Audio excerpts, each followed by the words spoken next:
So ayan mga lods, magandang hapon. Ang oras ay alas 5:46 na. Ayan.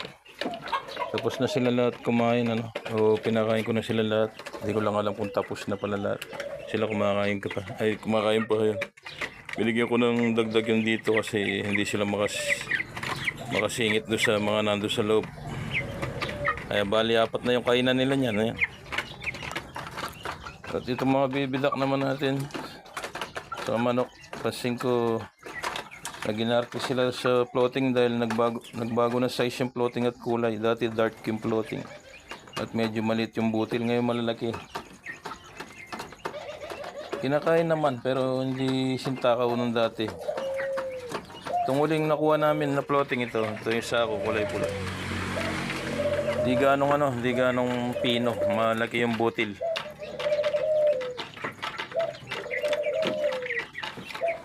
So, mahulog ka.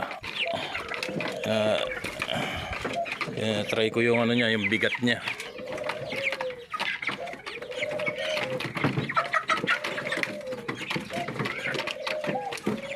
Mainit na naman po yung panahon, kaya yan, may mga allergy na naman po ako sa parang mga bungang araw, Ayan. Malinaw po ang niyan, yung katas niya.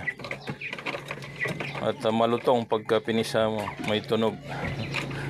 Alam ko yan, pag mainit ang panahon, lumalabas yan. Yan ang ko.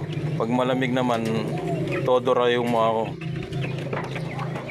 Hindi na halos makakilos yung likod ko. So ayan.